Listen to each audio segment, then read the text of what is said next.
Assalamualaikum. Ketemu lagi dengan Ahmad Armada 7.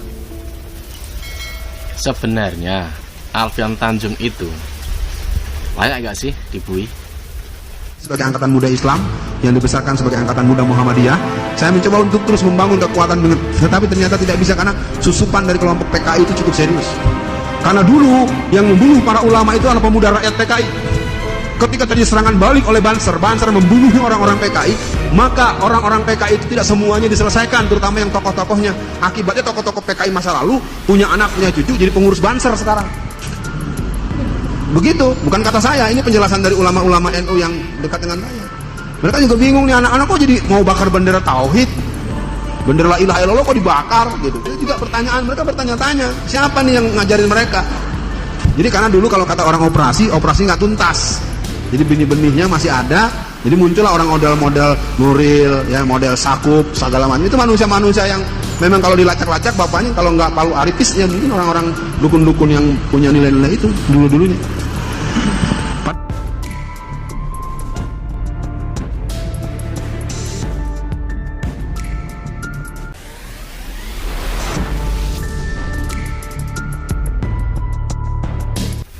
Tentu kita tahu bagaimana perkataan Alfian Tanjung saat menghina orang NU lah, disamakan dengan PKI lah seperti itu, atau keturunan PKI lah. Sesungguhnya saya salah satu yang kecewa. Kenapa Alfian Tanjung cuma minta maaf lalu urusan selesai? Banyak yang kecewa loh. Bahkan ada salah satu ustadz yang dia jelas kecewa. Nggak hanya satu ustadz, beberapa ustadz itu ada. Bahkan teman-teman NU juga ada yang kecewa. Dan perjanjian Alfian Tanjung dan Gus Yakut ini sebenarnya sudah tepat sebenarnya, tapi memang tidak cukup untuk membuat lega orang-orang yang selama ini berjuang memerangi pemikiran-pemikiran yang keras dan radikal. Sesungguhnya sama Muslim, tapi ini nggak jauh dengan dialektika drama masa lalu Masyumi dengan NU. Sampai sekarang orang-orang yang berkiblat kepada Masyumi itu masih tidak suka dengan orang NU. Pandangan mereka itu tetap sama. Seperti Alfian Tanjung ini, kemungkinan dia ya cara berpikirnya sama seperti orang Masyumi masa lalu. Dan apa yang dilakukan Alfian Tanjung ini sesungguhnya, kalau GP Ansor ini benar-benar meneruskan ke jalur hukum, dia pasti kena. Karena yang dilakukan Alfian Tanjung ini jelas-jelas menghasut, memfitnah. Yang gak enaknya itu apa? Alfian Tanjung kan punya pengikut. Nah ini loh yang membuat orang kecewa itu. Ini kenapa tidak dijadikan momen memberi pelajaran kepada mereka agar mereka tuh apa? Menjaga mulutnya, tidak asal bicara. Harusnya. Tapi yang terjadi, dimaafkan. Alfian Tanjung datang ke kantor GP Ansor Pusat dan dia meminta maaf.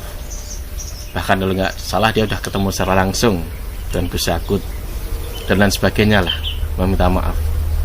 Tapi memang hal ini tidak cukup untuk membuat orang-orang yang selama ini gigih di medsos, di dunia maya, memerangi orang-orang yang pemikirannya agak riskan untuk persatuan. Ya gimana lagi gitu loh. Emang NU ya begini. Pola NU itu tidak bisa ditebak. Pola NU itu mengayomi. Walau memang sebagian dari kita, dari beberapa orang itu banyak yang kecewa. Tapi nggak masalah.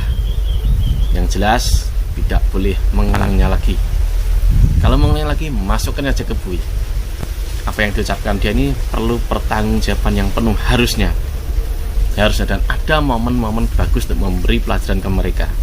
Minta maafnya Alfian Tanjung ini diterima dengan sukacita, walau ada sedikit hal bagi sebagian orang Nahdien agak kecewa prosesnya.